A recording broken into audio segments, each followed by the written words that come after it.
If you've just become a first-time supervisor and you're not sure what to focus on first, this video will give you a clear starting point.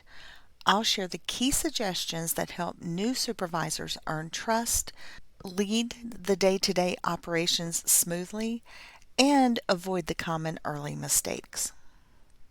Hi, I'm Jen, and I have 20 years experience in helping leaders and individuals grow their skills and enhance their careers. So if those are the types of tips you're interested in, go ahead and hit the like button and let me know.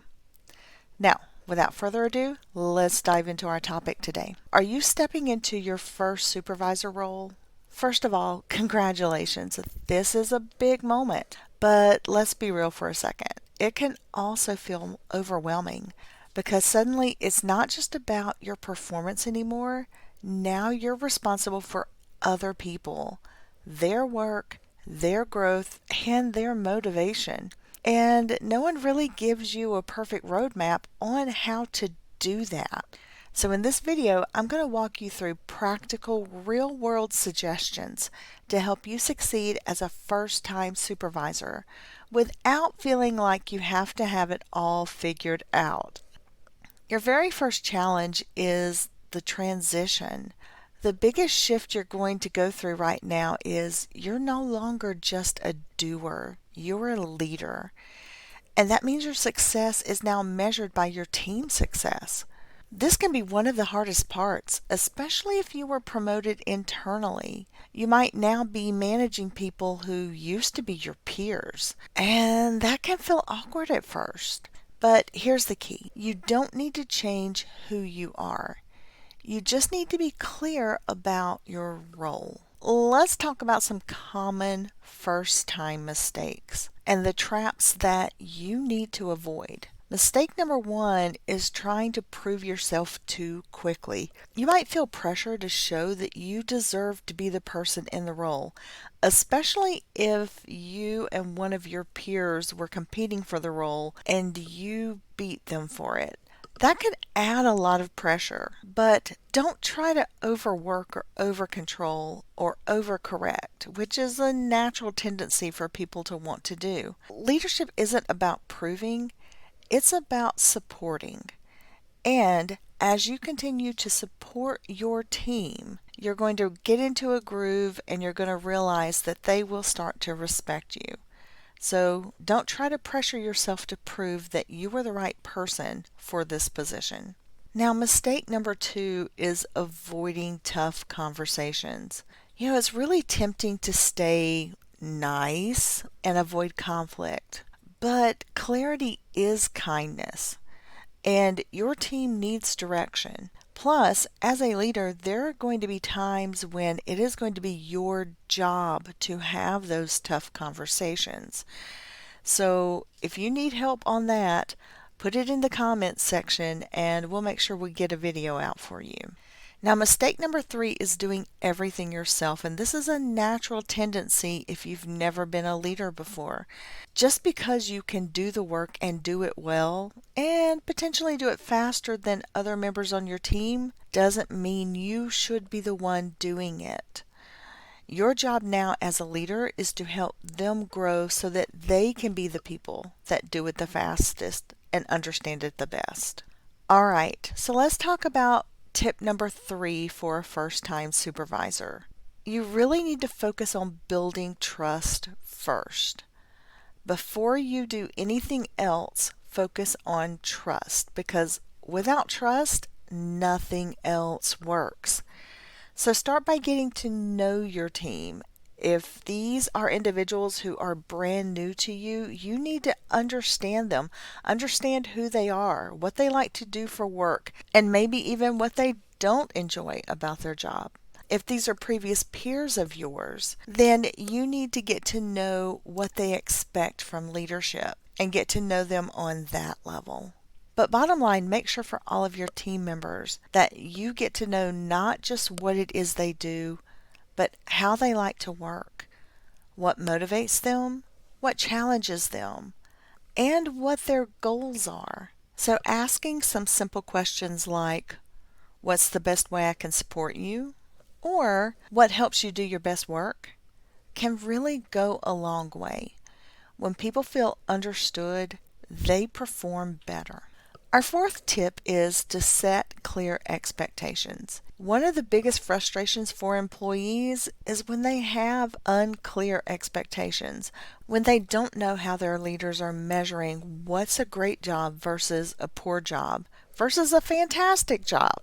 So be proactive and define what success looks like for them. Be specific about their priorities and don't just assume that they know. As you're getting to know your people, just because they're amazing in one area doesn't mean they're amazing in another, or it doesn't mean that they know everything that there is to know about their job. So really spending time creating clarity reduces confusion, stress, and mistakes, and it makes you a stronger leader.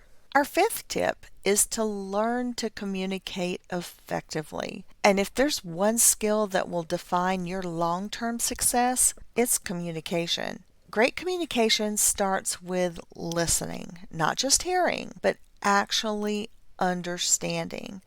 When your team speaks, don't rush to respond. Pause, process, then reply, or ask a clarifying question if their statement isn't completely clear to you. Also, be consistent. You want to make sure that you're not sending any mixed signals and you're not making them guess. The more predictable and clear you are, the more confident your team is going to feel.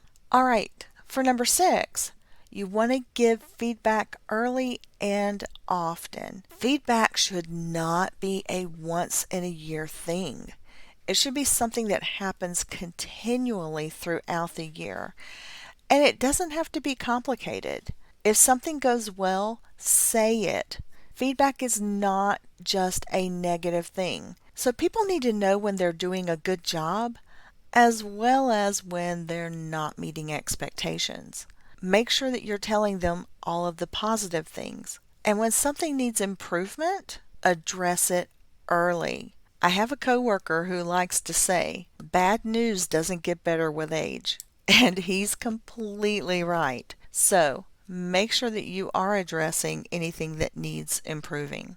A simple structure that you could use is tell people what worked, tell them what could be better, and then tell them what's next. Deliver it in a supportive and respectful way. And remember, giving feedback is about helping your people to grow, not being critical. All right, number 7, manage, but don't micromanage. And this is a big one. You're not there to control every single detail. You're there to guide them. Make sure you're giving your team ownership, letting them have autonomy to make decisions and get the work done. Also, let them learn. As long as it's a safe environment and it's not something that's going to be broadcast across the company, it's okay to let them struggle a bit and maybe even make a mistake or two, because that's where they learn. But what you want to do is make sure that you stay available through that learning process. You want to stay available for them,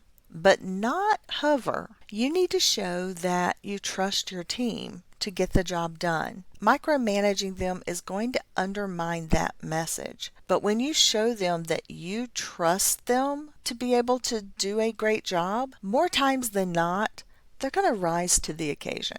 We have one more tip for you as a new leader. But before we do, if you're finding these tips valuable, make sure that you're subscribing to the channel and clicking on the notification bell. And that way, as we put out more information and more tips to help you, you'll be able to get them. So let's do our last tip. Keep learning. Here's something important to remember. You don't have to be a perfect supervisor. You just have to be a growing one. Make sure that you're constantly learning and you're constantly trying to get better. And honestly, you should have that same expectation for your team, that they're constantly growing. One way to do that is to ask for feedback from your team. Ask them questions like what you can do to support them more, how you could be a more effective team, what improvements they would make. That way you can continue to grow together. Also, Take some time to reflect on what's working and what's not. Really looking at the areas where things are going well and understanding what is making them successful so that you can repeat them. And then on the flip side, for the areas where things aren't going as well, identifying why they're not and what are the changes you can make to correct them. Another thing is you want to invest in your learning, and that may be investing time or that may be investing money, because leadership is a skill, and just like any skill, it gets better the more that you understand it and the more you practice. All right, if this has been helpful to you, check out the description and the pinned comment for additional resources and share this with someone who could also use this information. Thank you very much for spending a little time with me, and I'll see you in the next video.